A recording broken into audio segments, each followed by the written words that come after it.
Today, we're joined by Dr. Ken Oertling, Ronny Seal, and Tony Gulino to discuss their work in optimizing career and technical education opportunities. We will also discuss the impacts of recent K-12 accountability system changes and how business and industry partnerships are being leveraged to prepare students for the workforce.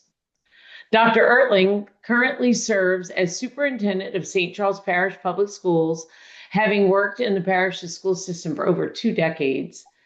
He earned his Doctor of Education from Southeastern and was recently named the 2025 Louisiana Superintendent of the Year by the Louisiana Association of School Superintendents. Ronny Seal, the St. Charles Parish School to Career Curriculum Specialist, spearheads efforts to create practical learning opportunities for public school students, ensuring that they are prepared for success in higher education and in the workforce. Tony Gulino is also with us today, representing ISC Constructors, one of the key private sector partners collaborating with school systems to better align workforce development strategies and keep local talent local, something that I know we can all fully embrace our desire to do.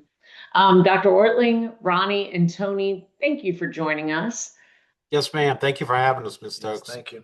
Well, we are looking forward to learning more from you. So with that, let me go ahead and turn it over to Dr. Oertling and Ronny for your presentation. Good morning. First of all, it's certainly an honor for us to present a little bit of our story, at the same time, kind of shift that story so that it aligns to where we really want to probably focus some of our discussion, which is around just the workforce development initiatives that we're heavily involved in, as well as some, misalignment we feel with the accountability system and that component of our workforce development initiative. So thank you. It's an honor for me to be here today. Just going to give you a brief overview of who we are in St. Charles Parish. We are located about 30 miles west of New Orleans. We're not really a suburb. We're kind of unique. We do sit directly in the middle of the Mississippi River, right? So half of our parish is on the east bank of the Mississippi River, half of them are on the west bank, very heavily industry laden. So when you think about the different industry partners that we have residing just in St. Charles Parish, you're talking about some global worldwide companies, Bayer, Valero, Shell, Dow, Entergy, the nuclear power plant. I could go on, and certainly, our partners, not just our industry partners, but our construction partners and those who service our industries, we feel a very close connection to, which is why in part we feel such a strong responsibility to make sure that our workforce development initiatives are first and foremost going to support the needs first of St. Charles Parish, then our region, and of course our state, and country, because when you talk about the impact of industry in this parish, it really impacts the entire country, not just the economic well-being of this state, but country as well. So we have we feel a very strong responsibility to doing so. The investments that we make on a regular basis are to make sure our students are provided a high-quality educational opportunity that really empowers them to become enthusiastic lifelong learners and contributors to society, productive contributors to our society. So we're fortunate with that much industry. We also receive a lot of, or a high amount of ad valorem and sales tax that some other school systems probably don't see as much. So we're really able to basically reinvest their investment in our parish back into the programs that are more aligned to exactly what these industries and businesses are looking for in workforce development opportunities. So with that said, we have approximately 8,900 students. We have seen a decline in student population in general, really similar to what other school systems around the state and really country have seen. We have 9 elementary schools, 4 middle, 2 high schools. Each of our high schools have approximately 1,300 to 1,400 students. In the center of our parish, Hale Boggs Bridge, if you're familiar with this area that is over the Mississippi River, sits our satellite center right on the West Bank. And that satellite center is basically like our career and technical center. Every class there is aligned to either an industry-based certification, a dual enrollment opportunity, paired with a college or higher level institution. And really those courses are focused on preparing students for more of the career and technical type programs. Every class is what we call project-based. So these are classes where students are getting hands-on into the content, into the material, into the course itself.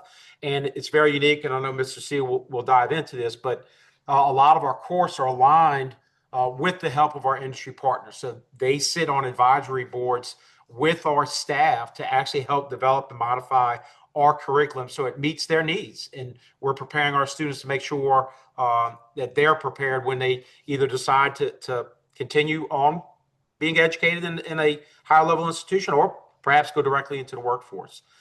We do have one alternative program center, 2 Head Start centers.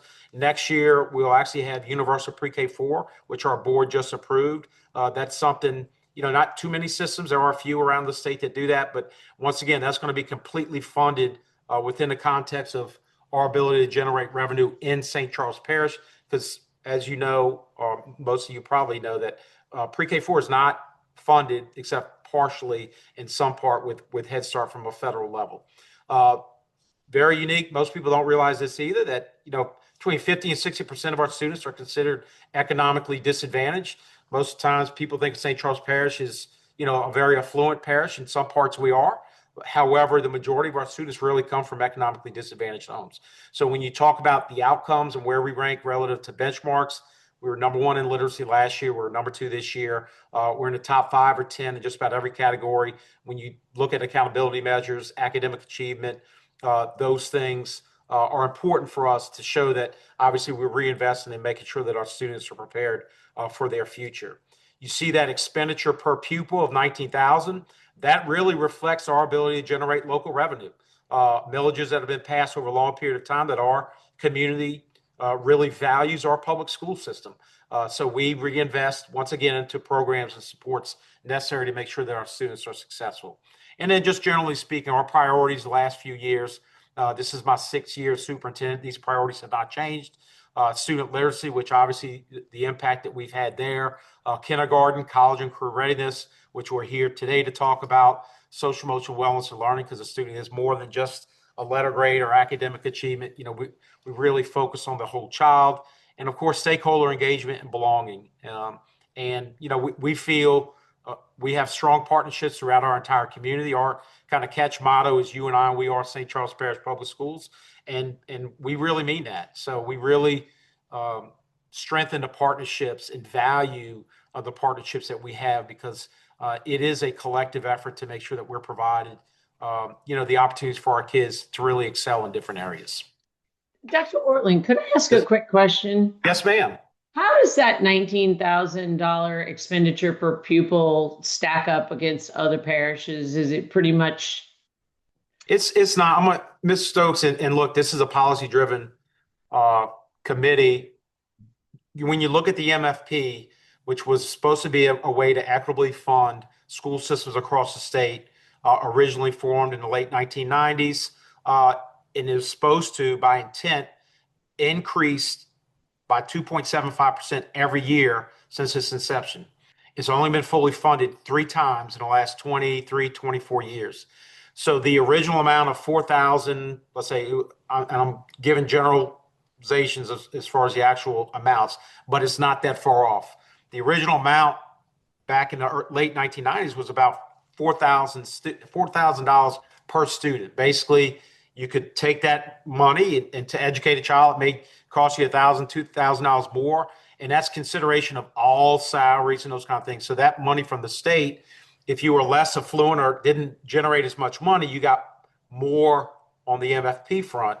Well, because it has not been increased, those systems that can generate local revenue and reinvested in their programs are those systems that are excelling benchmark-wise across the state. I can guarantee if you go down and look at the top 10, 15 school systems, those that can generate local ad valorem and or property taxes can reinvest in their schools and school systems, whereas the others aren't. So because MFP has to go through a pretty confusing process where it starts with Bessie, then it's proposed, it's supported by the state superintendent, then it goes to the legislature, then it goes to the governor. It has never been fully funded. So every year, those systems that cannot generate local revenue continue to be separated by those that can. It was a long way around, but it was an opportunity for me to really highlight the fact that, and legislators understand that it is a challenge for those other systems to keep up. But we're able to reinvest in salaries to attract and retain teachers, as well as these programs that we're going to highlight with our career and technical education programs.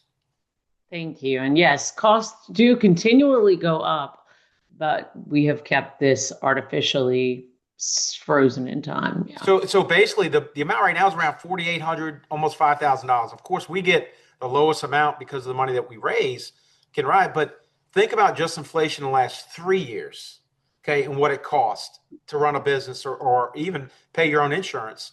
And if that has not been adequately funded in the last 25 years, think where these other systems are. And then with the onset, of course, with school choice, charters, privates, those families that can leave systems that can't generate local will continue to leave. So you see this exodus from a lot of times from public school systems in Louisiana, when we have the highest concentration of poverty in our public school systems than the entire country. We're the first or second year in, year out.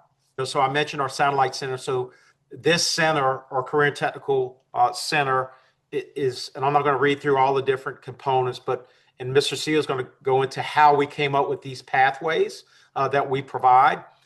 We really looked at removing barriers to student opportunities at the Satellite Center because this is a very unique center for us. So at one point in time, we averaged only probably about 200 kids there a year that could take these classes. We had them double block. Basically, they would take up 2 courses in a student's 8-course schedule. But probably about 7 or 8 years ago, we removed barriers. We provided some 90-minute classes. We provided transportation each period during that time. We removed the grade point average requirement because some students excel by going through challenges. So putting up a GPA really was hindering a lot of students taking advantage of these courses. And then, as I mentioned before, each and every one of these courses is aligned to a industry-based certification and or dual enrollment credits. So the opportunities that our students are being provided are significant. So we went from averaging over 200, a little over 200, to now we're over 1,000 students taking advantage of these classes and these opportunities at our Satellite Center this year.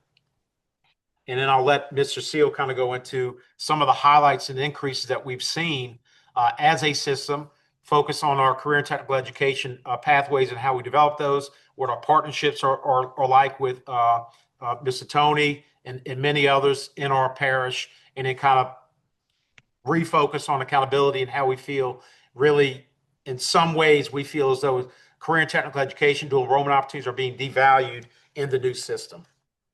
I would like to just start real quickly by explaining that the way we approach our system is that we do see the K-12 system as the emerging workforce. So everything that we do is geared towards trying to make sure that we're preparing our students to be able to access the careers and opportunities that are going to be available. And of course, that has to happen by staying in touch with what the economic targeted sectors are for our region, what the workforce development initiatives are, and things like that. So as a result, I am heavily involved with our regional labor market area 1 with the Perkins funds and looking at federal spending and how that is channeled. Also, I'm part of the Louisiana Area Workforce Investment Board for Louisiana Workforce Area 14, and then also am an active member of the River Region Chamber of Commerce Workforce Development Committee. And in addition to that, we do have these industry advisory boards that Dr. Oertling had mentioned earlier. So in which Tony, who's also with us this afternoon, is a very active member on our instrumentation advisory board at our satellite center. It would not be unheard of for you to come to the satellite center unannounced one day and see Tony actually teaching our instrumentation class students how to bend conduit and things like that for instrumentation. So he's an active member of that. But because of those relationships and staying in touch with that has kind of helped us to know how we needed to design our courses, determine which courses to offer, what certifications to offer, and even how to promote students earning college credit while they're in high school. So this slide that you're looking at here just gives you a quick demonstration and example of how when we put our focus on priority and trying to increase the amount of college credits earned since 2019, you can see the jump there. And then our next slide shows the industry-based credentials. And you can see there, of course, if you're familiar with it, the Louisiana Workforce Commission, now called Louisiana Works, has an industry-based certification councils that designates the value of industry-based credentials. And so, of course, the more advanced certifications, the better for the person who has that credential. But you can see our positive trends there since 2019. Again, as we've tried to make sure and position our workforce development programs in a K-12 system in alignment with where those needs are. So what I would like to do is kind of very quickly, just, for our region, you can see that by working with GNO Inc., our regional economic development organization, they've targeted advanced manufacturing, trade and logistics and energy for this part of Louisiana. So we are making sure that we have courses and credentials that lead to that. And then in addition to those foundational sectors, you can see here that digital media, environmental management, life sciences, and healthcare are the other targeted areas. So as a result of having this information, in the next slide, I'll kind of break it down by those targeted sectors. So you can see here that we have courses designed to prepare students or introduce them to, advanced manufacturing. You can see there we have our credentials. Highlighting engineering and design 1 and 2, there's a partnership with UNO. So we have students that are getting college credit with UNO through that program. The next slide is a continuation of the courses and the certifications. Again, NCCER, instrumentation level 1, that's one that Mr. Gulino helps us with consistently. And his company helps to inform what we're teaching, how we're teaching, to ensure that we're preparing the students for the jobs that are available for them. So logistics, this is an area that we recognize that we were kind of weak in. I can say, just to point out real quickly, that the aviation intro class, logistics and supply chain management, those are new courses that we're in the process of developing and offering. But we are trying to address logistics, although traditionally that was an area we were not strong in. The next targeted sector, of course, is energy. You'll see a lot of overlap between courses that prepare students for advanced manufacturing, but also energy, because we have the Valeros, the Shells, the Bears, the Dow Chemicals, and so on. And then, so the next slide kind of gets in, continuation of energy. The next slide is going to focus on tech and digital media. So you can see that we try to address that with courses that students can take and explore that career. If they find that they want to pursue those careers, then they can work on getting industry-based credentials. We can work on getting them connected to post-secondary, colleges and universities for those students to start garnering credit for that. The next slide just continues to show that. We're going to speed through these because I think you can see the intent of what this does is it shows alignment between what we offer, why we offer it, and how it is going to be a launching pad for students to be able to pursue the careers that we need in this region so that Louisiana can, flourish economically. And then here, of course, life sciences. You can see here a mix of industry-based credentials, but also college credit that many of our students are earning.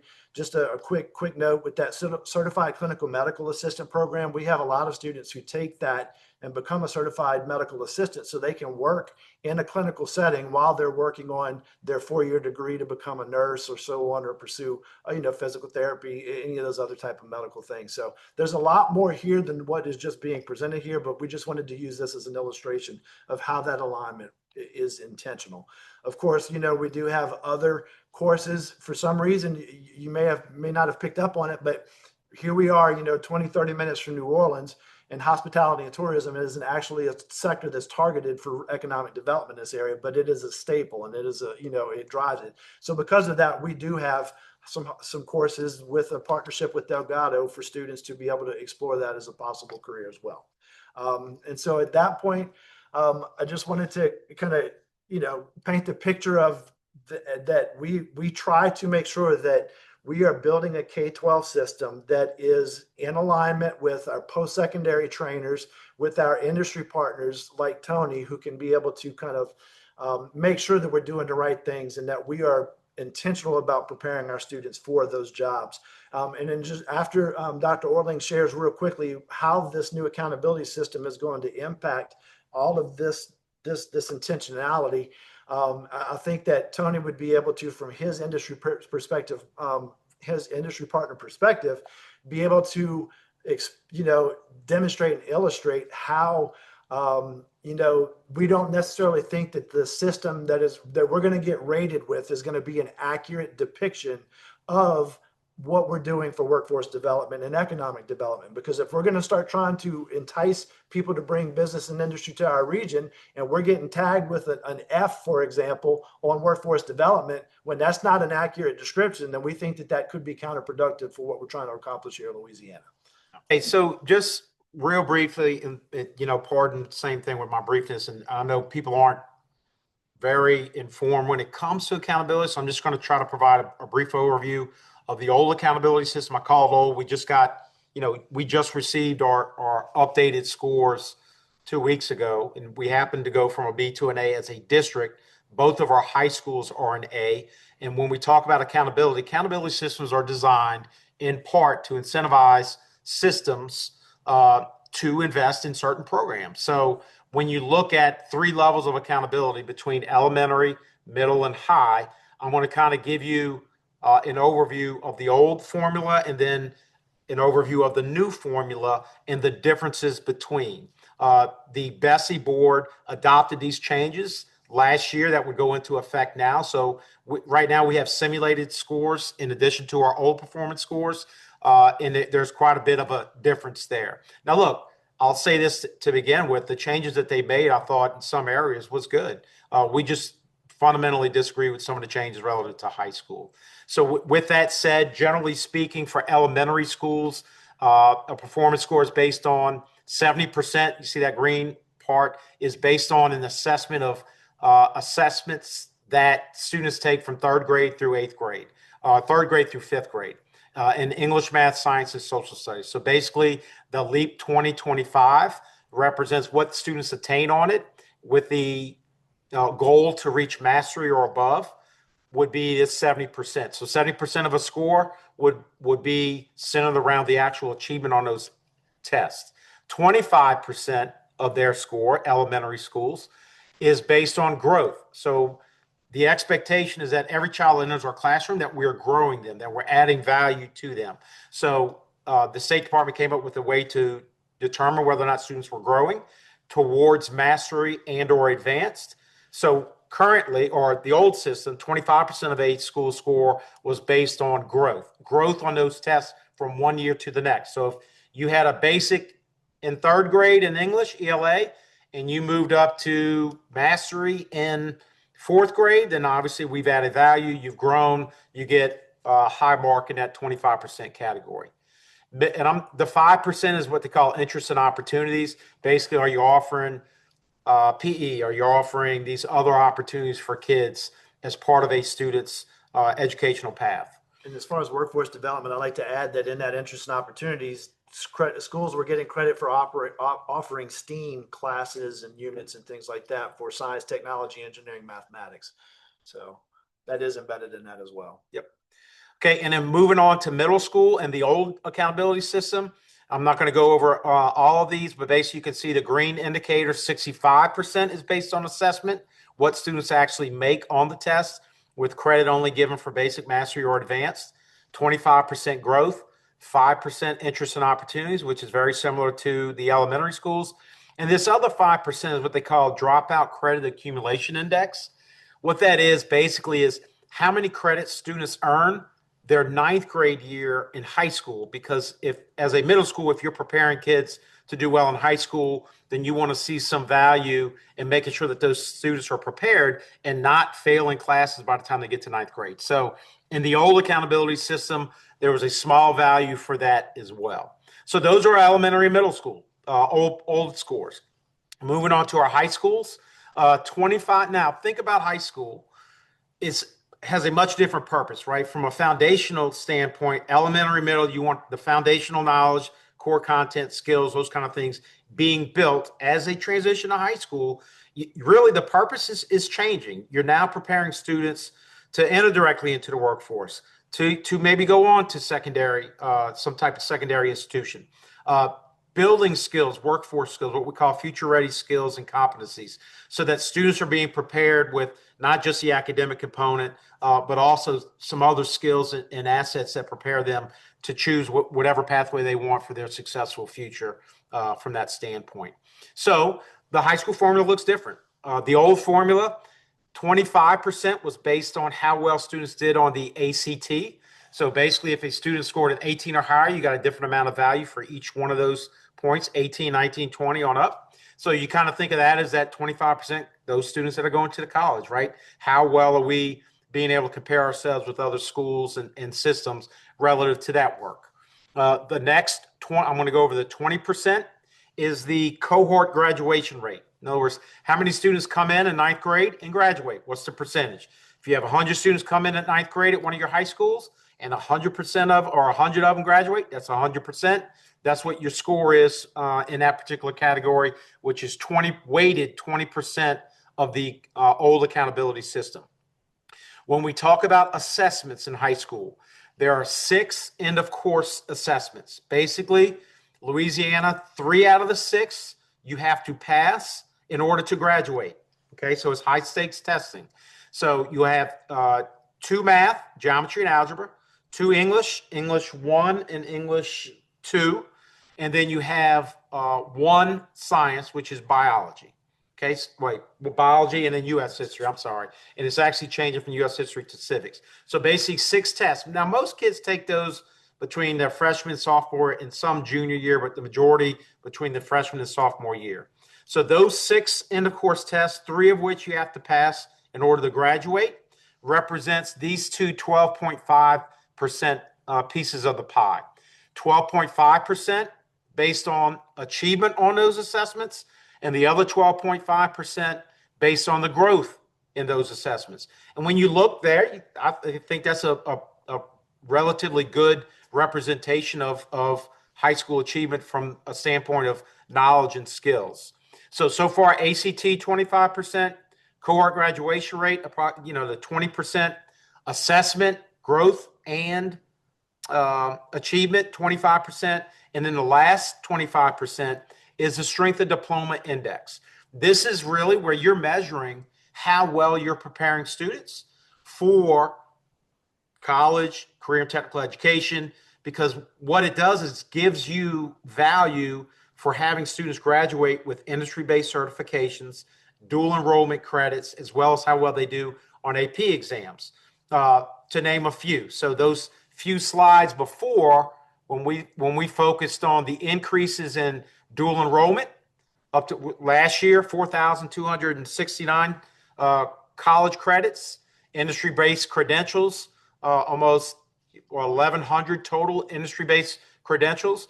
Notice that accountability system incentivized systems to increase those things for preparation in different areas, okay? Because it was weighted in such a way that it's 25% of your score. So if you did well on those components, then you were added value to your system, to your accountability grade. So many high schools in our state have done that. And so because the old accountability system, when this first came up to change, so many high schools were A's. They were comparing, just general literacy and taking other statistics and comparing that to the misrepresentation of our high schools that are considered A's. Well, that's the accountability system that was in place, and that's what we've been moving towards.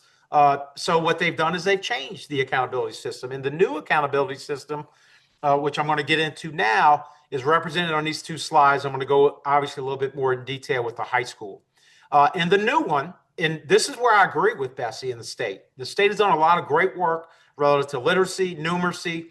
The focus here in the new accountability system and beyond is based on 2 components of the test for elementary middle. Basically, 54% a higher percentage for the growth, basically giving you additional value for growing students, which I think is appropriate because I think we place too much value on just mastery or advanced. And while the state has defined mastery as a goal, that sometimes is misrepresented just by the term mastery. Like we think that's considered to be grade level appropriate. That's not necessarily true. Basic is really the standard. Like if a student scored a C in a class, they're not getting a B or an A, but a C, relatively speaking, students are prepared for the next level of course progression.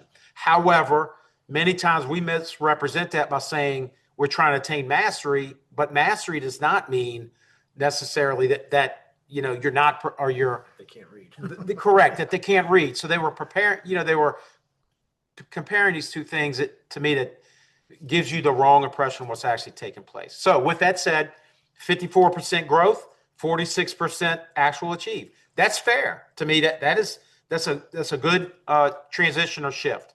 Now we go to the high school. Okay, if you recall, basically high school was basically in 4 quadrants. I skipped over the interest and opportunity, but it was the same as the elementary middle. So this is where it's different. Now, 75% of a high school score will be centered on 6 end of course tests. You see the purple and you see the orange. Regardless of what message is given, whether it's in a newspaper, whether it's from the LDOE, they're saying that they're placing a higher focus on career technical education, those kind of things. That is not represented in the formula. It is not. Those things are now buried. Now, are some things changed? Are they harder to attain? Yes, absolutely. But just based on the weighted value of those components that are a little bit different, that I'm going to get into, shows you where the value is. You can't misrepresent a pie chart of 75% is based on 6 end of course tests that are given to a child in the 9th or 10th grade year to help determine whether or not a high school's, is doing what they're supposed to do to prepare a student for, either the next level of education or the rest of their life. So 75%, and I'm going to get into a little bit further detail on how that's broken up. And then 25% is what the state is calling the Thrive component, which kind of where ACT cohort graduation rate, remember that was 25% ACT, 20% cohort graduation rate, and 25% strength of diploma. Those 3 now are all combined under under the Thrive. So where it was 25, and 20%, now each one of those things are approximately 8.3% of the current formula. And it's buried and it's harder to attain without doing anything different. So with that said, the 25% are students graduating on time, cohort graduation rate, show readiness on a nationally recognized exam, ACT, SAT, or they're prepared to accelerate. How many dual enrollment credits, how many industry-based certification, those kind of things. And I'm going to get into a little bit more detail on what they mean by college, career, or service acceleration.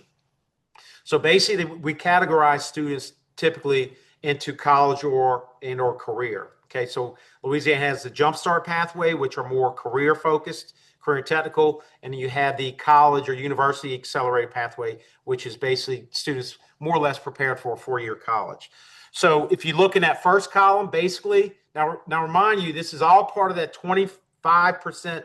Well, no, wait. This is only 8.3%. Yeah, this is only 8.3% of the overall formula, where it used to be 25%. This is now only 8.3%. Okay, so now University Accelerator, we only get credit for ACT 20 or higher, SAT at 1040. But remember, before I said 18. Mind you, TOPS Tech, you get credit for when you get a 17 or higher. And then you get into the TOPS aligned AP exams, AP score of 3 or higher, industry-based certification, dual enrollment credit. And I'm not going to get into too much detail here, but just know that what used to be the 25% is now 8.3 in this particular category. And then the Career Accelerator, this is where a lot of the changes are occurring relative to what they're saying is adding value to career technical education and increasing internships. And while it may increase some internships, and I'm sure Tony will highlight this, the difficulty in trying to attain value in this part of the accountability system is very difficult. And because the weight is so low, think about it. If it's not weighted high, why would a school system or high school invest a lot of time and energy into doing these things if it's not going to reflect in the grade? And look, and I should have mentioned this at the beginning. A grade is a grade, but a school system that is looking to attract and employees for businesses that reside in St. Charles Parish. When a Dow is trying to attract employees, when Tony's trying to attract employees to live in our parish, right, to work in our parish, they want to know the school system's good. We have an excellent school system, right? And we're one of the top achieving school systems in the state. We value our partnerships. Yet when an accountability system does not reflect the investment that you're making and the outcomes that you're producing, that has a byproduct, a negative impact on people's ability to recruit and retain their employees. So when somebody comes to St. Charles Parish and sees our two A high schools that are currently A high schools, now with the flip of a switch, without doing anything differently, one will be a B and one will be a C. We have an F in the new system in this career acceleration category. We're an A, and obviously highlight some of the things we're doing. It makes very little sense. And then the last column, which I do find value in because I was a former military, but if a student enters the military, now we're given credit for that, which I think is a very good thing.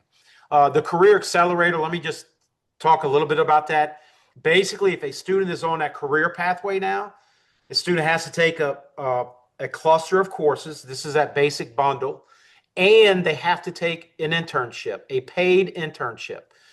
Paid internships, okay, so basically a school system can't necessarily pay for the internship, but business and industry has to work something out with a school system for a paid internship of up to 112 or 13 hours? 126.5 hours. 126.5 hours.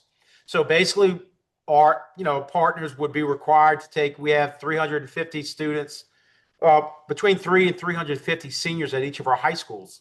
So if you think 30 or 40%, typically we would follow between 30 and 40% actually go down that career and technical pathway, which is one of the highest in the state when you talk about preparing for industry or that pathway.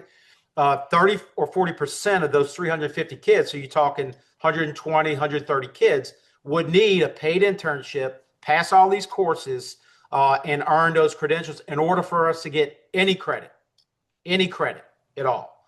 So, which is obviously very difficult to do. Or you could do the Certificate of Technical Studies, which basically is a series of courses that colleges and or universities will recognize as a Certificate of Technical Studies, which, look, I think these things are good to incentivize, but the weight of them and the difficulty in trying to fulfill the requirements is very challenging. And I think while we will never not focus on what's best for our community and our kids, these are the systems that, as I said before, when I started, that cannot generate local funds, right? That will not see the value in this, will absolutely, in our opinion, shift away from focusing on some of these initiatives. And the nationally recognized exam assessment, I just mentioned it before. Now, in order for us to get any credit in this category, a student has to score 20 or higher, and you get credit. Work Keys, which is a kind of a work version of the ACT for career and technical education. It used to be you get credit for Work Keys Silver. Now you only get credit for Gold. So whereas we were having added value in our strength of diploma category because students were earning that kind of like that C, right, in this work-based assessment, now we only get credit for the Gold. So once again, all those silvers, that Gold is better, right? Just like a 25 on the ACT is better. However, a 19 or 20, look, I got an 18 on the ACT in when I was out of high school. So a student is more than just a standardized test and or score. So once again, this is another area we feel is strict. Go ahead, Ron. I just want to highlight two things too. So that 20 or higher in the ACT, in order for students to take dual enrollment or college credit while they're in high school, the Board of Regents just sets a bar at 18 on English and 19 on math. So this is above and beyond that. So you can see where a school system might interpret that and say, if they don't have the 20, then why do I want to give them opportunities to take college credit? So I know that was one of the concerns, there. But and then on the Work Keys or Gold, the ACT Work Keys platform nationally has what's called the National Career Readiness Certificate, which is the equivalent of scoring silver. And so they actually use that to promote for economic development within communities. So if you are considered a work-ready community, then you are supposed to be able to share the percentage of the citizens in that area who have earned the National Career Readiness Certificate, which is silver on that. This goes above and beyond that, and this is even more than what the nationally ranked ACT organization that develops the WorkKeys test would say would be needed to try to promote economic growth. So this is the new system, right? One of the other goals of the new system was to make it, easily understood, because it basically had a scale of 0 to 150. So they reduced it from 0 to 100. But as you're going to see from the actual scores that are released, it's still, there's no way somebody could understand. Like for us, we have a district score of 48.3 in the new system. You'd think, man, that's an F, but actually it's a B. So while they tried to reduce it, it during this transition period, I'm sure it's probably not as simple as what you would originally think. So they did set the scale. So we did receive our anticipated results this year. For that, they released them the same time as the old score. And then basically they set it. So they basically set approximately 10% would earn the A, 20% B, 40% C, so on and so forth. So they set the mark. So basically from here on out, the scale is set. And we just need to try to attain higher, right? So that we're represented in a positive light for our community, business, and industry. This is kind of where the grade scale is under the new system. When you look at the district performance score, basically 49.2 and above, that's kind of where I was saying it doesn't make much sense if you got a range of 0 to 100. However, this kind of gives you, I just want to put this on here just to show you that it really is still kind of confusing, and how are parents even going to know what this means other than if you're an A, B, C, or D. Okay, and then this, I just wanted to show you in your team the weight in the system compared from the old system to the new system. As I mentioned earlier, elementary schools, I think that's valuable, right? The only thing that not necessarily we find as valuable is the loss of value for the interests and opportunities, and the incentivizing of things such as STEAM or STEM to encourage our students to go into those fields at an earlier age.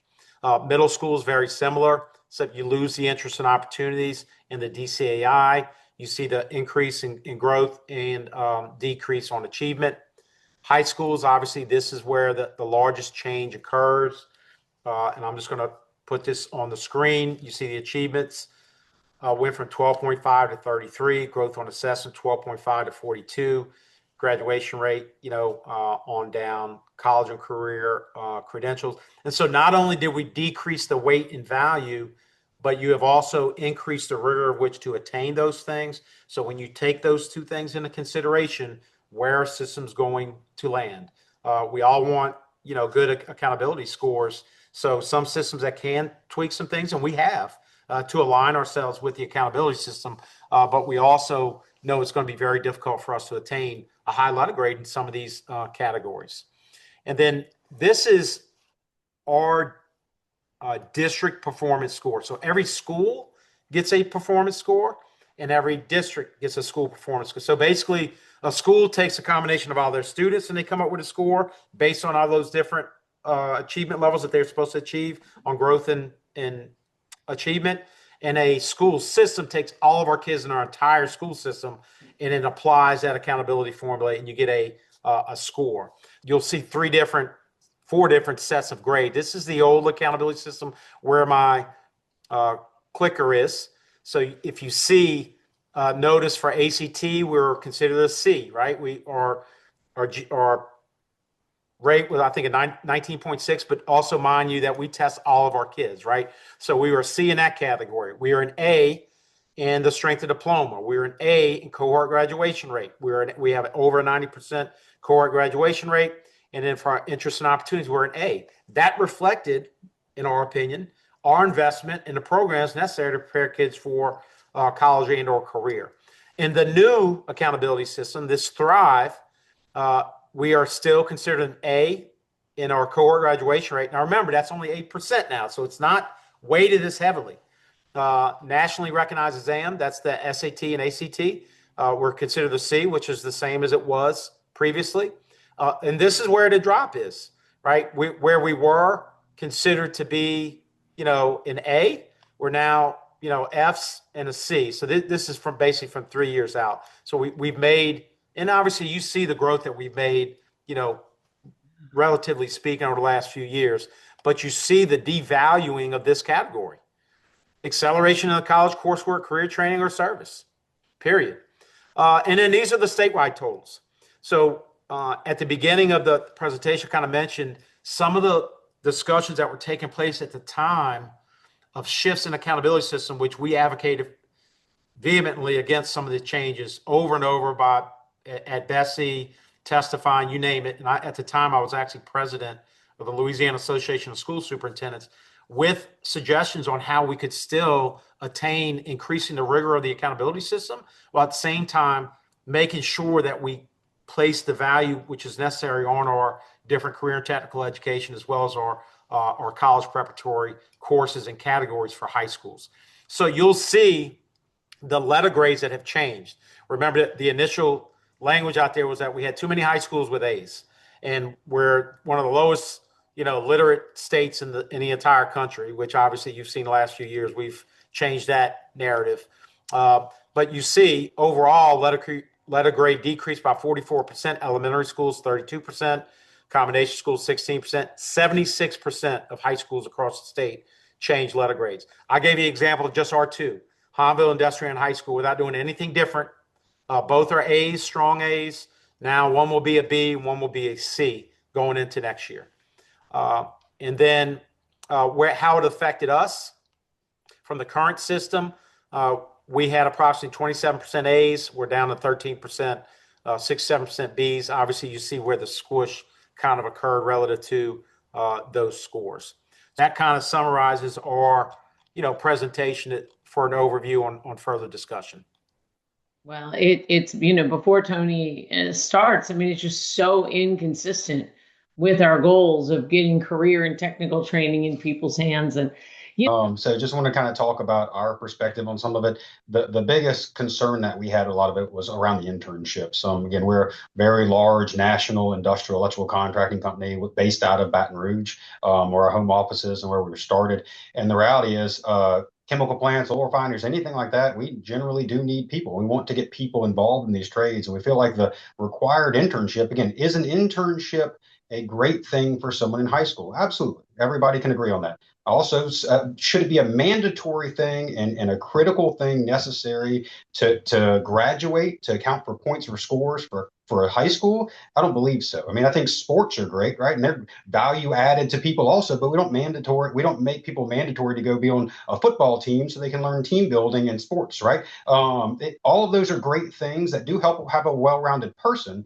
It just doesn't necessarily need to be mandatory, especially when it comes to craft education. We all realize, again, there's always going to be a craft shortage, or there has been a craft shortage in the state, and we want to expand knowledge to it. And I think the program as it's set up now, requiring that internship, is going to drive a lot of administrators to swerve people away from the program because it's such a challenge to get. We talk about 130 16 and 17-year-olds that need to go get a job, a part-time job. And it's not just a part-time job, right? It's a part-time job that teachers have to go and audit. There's all kinds of other processes involved too. So it's not even just getting a job. It's a whole lot of other paperwork, things like that. Teachers having to go and facilitate it. And the reality is they've made it too hard to meet these goals. And is it absolutely 100% necessary? And the answer is no. We all realize that a lot of the people that were going into some of these craft educations do not have an intention to go to a four-year college, right? It's just the goal for it, right? And these are high wage, high demand jobs all throughout the entire state.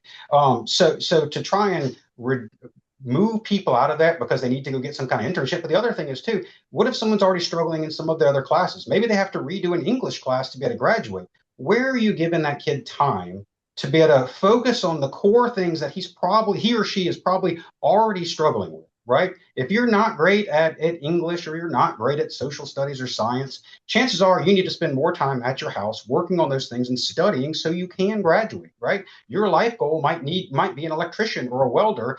And you know what? The full knowledge of world geography may not be something that person's going to use on a daily basis. But the fact is that construction education is generally meant for those people, right? Construction education is meant for the person that's not planning on going to college. We all realize that there's piles of people that are just not going to make it in college.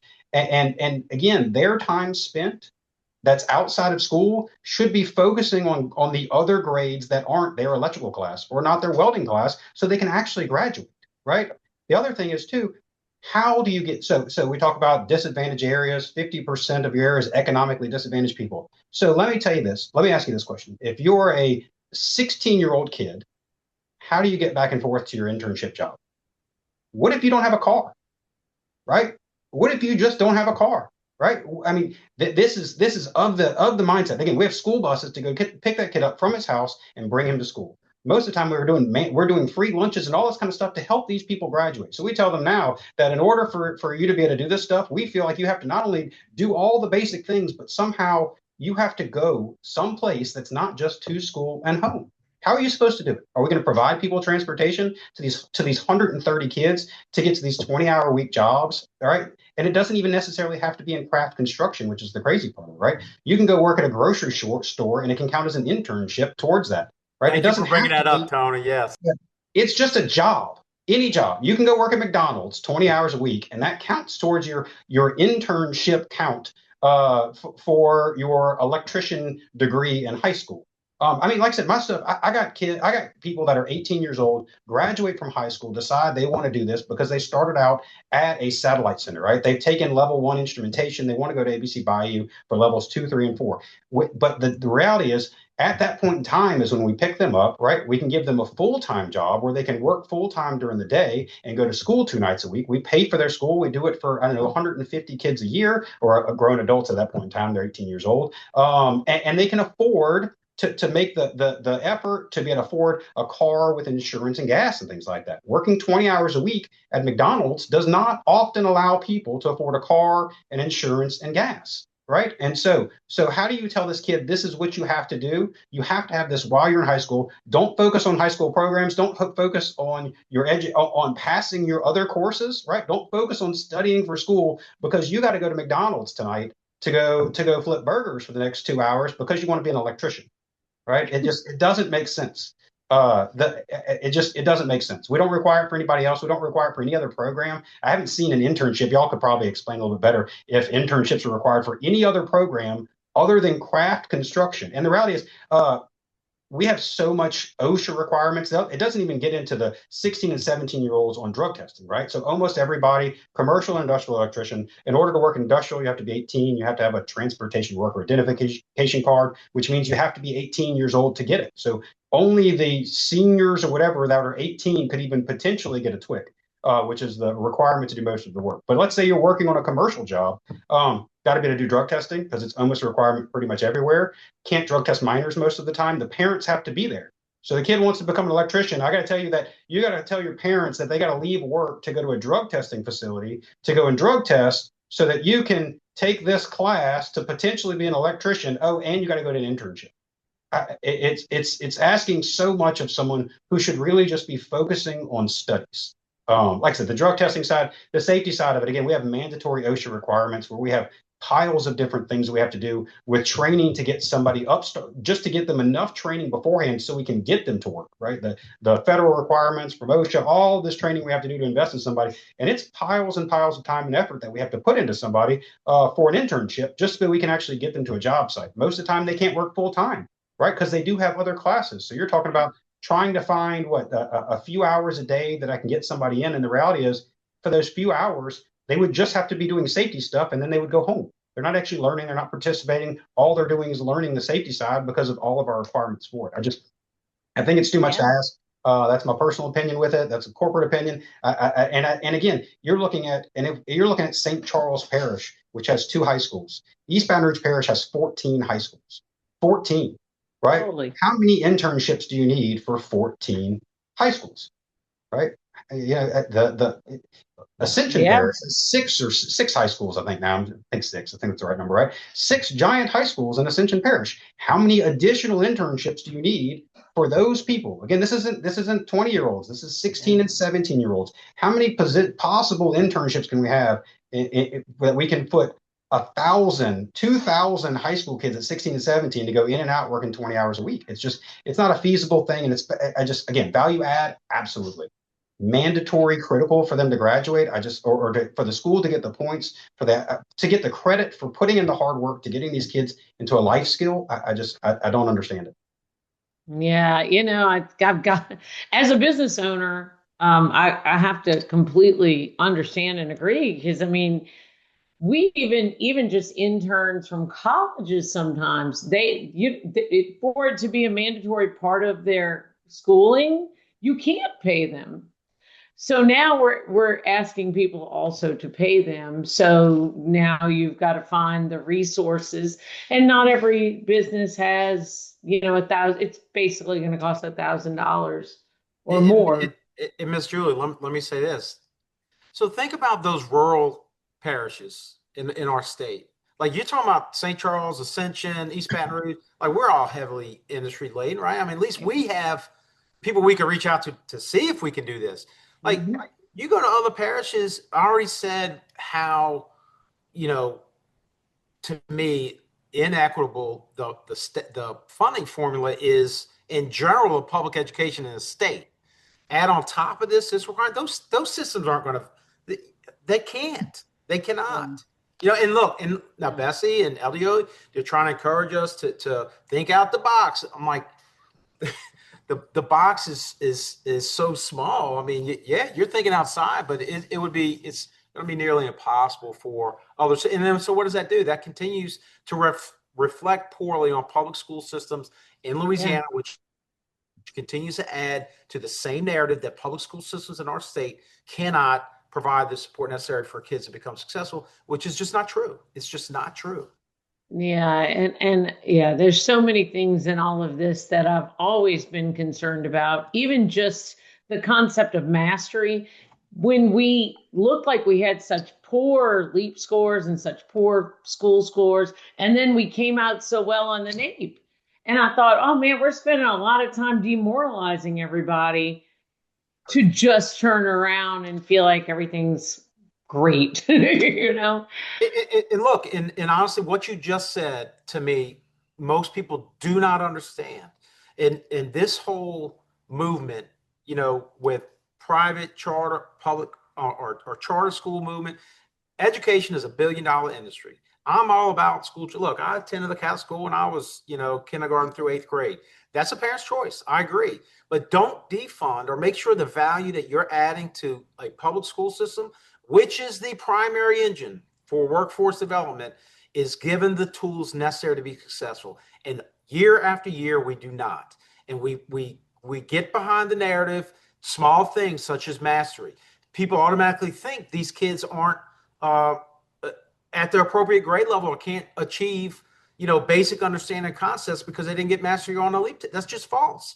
That is a false narrative that has been perpetuated for the past 20, 25 years that has added additional negative, connotation for public school systems. And so right behind that, paired with that, expansion of charter schools, expansion of school choice, where there's no accountability in many cases. Now, there are some charters that are type 2, but where, it's being held to different standards. And then when we try to talk to legislators to make sure that we're all on the same level playing field, it's just not. You can go look at laws right now where the accountability formula is not held to the same standard as it is for public school systems. So in my mind, and of course, I'm always thinking of, they just want to constantly spin this narrative to shift money in different directions.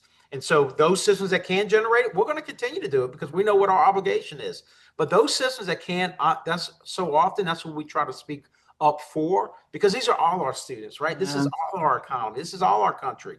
And something really needs to change when it comes to that. It's the great equalizer. Yeah. Yes. Because when education isn't properly inside that common space that we all share as a community, then the equalizer's gone. The ability to pull yourself up is gone. Yes, ma'am. Yeah. You guys did such a fantastic job with that. It really helped me to understand what was going on. And it really helped me understand how it changed, the accountability formula changes really disincentivize the exact thing that we're trying to incentivize out there. And Tony, I totally hear what you're saying about the internships. And I think the idea is right that we want these kids to get some work experience. Totally get that. But it's a lot of responsibility on industry. And in a situation where they might not be able, because of OSHA and just everything to do to onboard an employee, like the drug testing, I think you guys made such excellent points and really helped me understand this. And I think probably everybody out there listening, like I hadn't quite gotten the opportunity to understand it before. And I really greatly appreciate that. Let me see, because we lost some people somehow. And I don't think, and we're not going to put this part in the recording, but I don't think we lost them because of the quality of this, because you guys, I'm telling you, you really did a great job. I think Dr. Amy Barber at UL, she was so excited when they added the interest and opportunities piece. So schools might start seeing incentivized value and adding more in-school enrichment and after-school programming, like the STEM programming in elementary, as you mentioned. Are there any incentives to these kinds of programs in the new system? Or is it purely standardized test driven? Yeah. And I see you're shaking your heads no. For those of you, there's no incentive now. No. Yeah.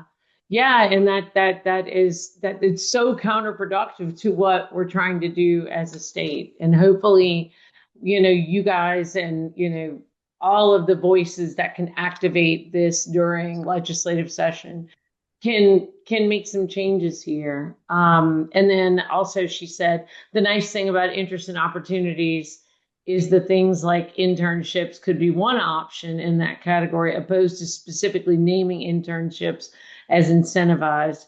It should be about giving kids opportunities to explore developing interests. That is an excellent suggestion. Yeah. That is an excellent suggestion. But, one point, when I was in the legislature, I pulled apart the finances like crazy. And one thing I noticed is that when you looked at the amount that we spent on K through 12, that we had kept it flat for all those years. And inside of that number during the time, like from right after Hurricane Katrina or right before it, through the time when I left, which was like 2019, we had kept it flat. But at the same time, the required spending on all the pension benefits that we had kicked the can down the road, and we weren't paying in enough for many years on our pension obligations. That's right. And so there was this inherently large ballooning number that was eating up the dollars if we weren't increasing the funding. Yeah, no doubt. And the accrued liability with TRS. Yeah. That's exactly right. Yeah. That's exactly so right. You guys were really fantastic today. And I can't say how much we appreciate all three of you. Thank you so much for joining us. So Superintendent Oertling, Ronny, and Tony, thank you for taking the time to join us today and sharing your work. And to everyone listening, thank you for being part of the conversation. We appreciate your engagement and hope you have a great rest of your day.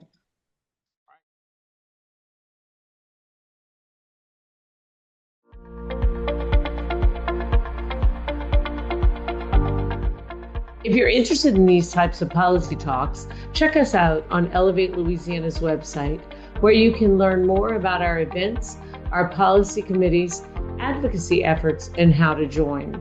That website is ellevatela.org, ELLEVATELA.org. If you enjoyed this episode, don't forget to subscribe, leave a review, and share it with someone who needs to hear it.